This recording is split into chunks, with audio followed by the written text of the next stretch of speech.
CIA has been orchestrating revolutions their entire career, and the first step to their simple formula is to convince people to take to the streets in peaceful protest. They then use agitators to goad the police into violence, and state-run media to ignite the crowd with emotionally charged reports of sacred victims.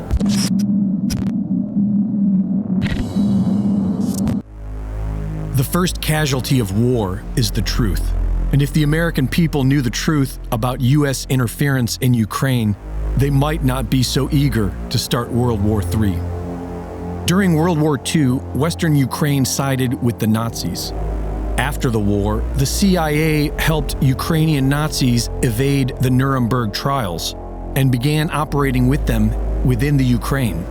After decades of CIA infiltration, the Ukrainian People's Movement emerged in 1989 and gave birth to extremist groups Svoboda, Trident, and Right Sector, neo-Nazi groups pushing for the ethnic cleansing of Ukraine, extremist groups cultivated by the CIA, supported by the U.S. State Department, and used by the IMF to bring Ukraine to heel.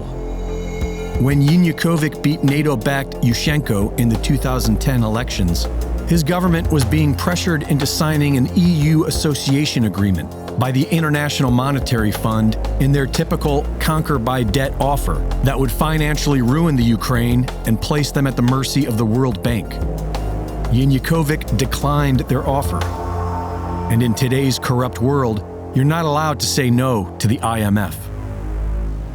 Funded by Western NGOs associated with George Soros and the CIA, a highly organized color revolution was immediately deployed against Yanukovych. Organizations such as the National Endowment for Democracy trained activist journalists to utilize Facebook, along with 3 brand new television networks created within weeks to recruit people for the protests. This Western-run media campaign was a huge success. The turnout was massive. The CIA has been orchestrating revolutions their entire career, and the first step to their simple formula is to convince people to take to the streets in peaceful protest.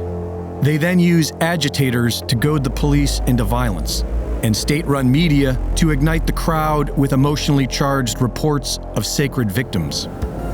On November 30th, 2013, the Ukrainian Chief of Staff, associated closely with the U.S. State Department, ordered the streets to be cleared of protesters for the erection of the annual Christmas tree.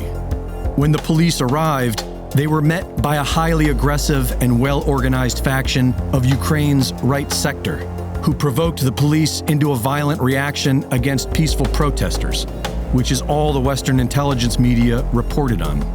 Predictably, this resulted in more unrest and violence, which was further fueled by U.S. Senator John McCain's support of the protests. Leaked phone calls reveal that the U.S. State Department was orchestrating this coup d'etat from within the U.S. Embassy, with support from Vice President Joe Biden. On February 20th, unidentified snipers, firing from government buildings occupied by the protesters, began firing into the crowd, killing people on all sides.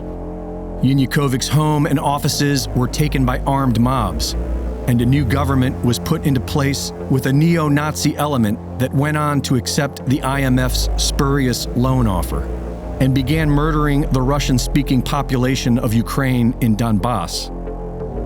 As a result of this Western-created quagmire, 96% of the people in Crimea voted in favor of joining Russia. And while the nation celebrated, Western media reported that they were invaded by Russia. Their proof? A Russian military presence which has existed there since 1804. Supporting a criminal war against Russia does not make you a patriot. It makes you a useful idiot of the globalist banking cartel, the very same entities waging war on all of humanity with vaccine passports and experimental jabs. A righteous patriot would call out his government for war crimes, and through fraud and deceit, the United States government has been the world's biggest purveyor of war crimes for decades, all in the name of spreading McDonald's, genetically modified foods, and sexual perversions worldwide.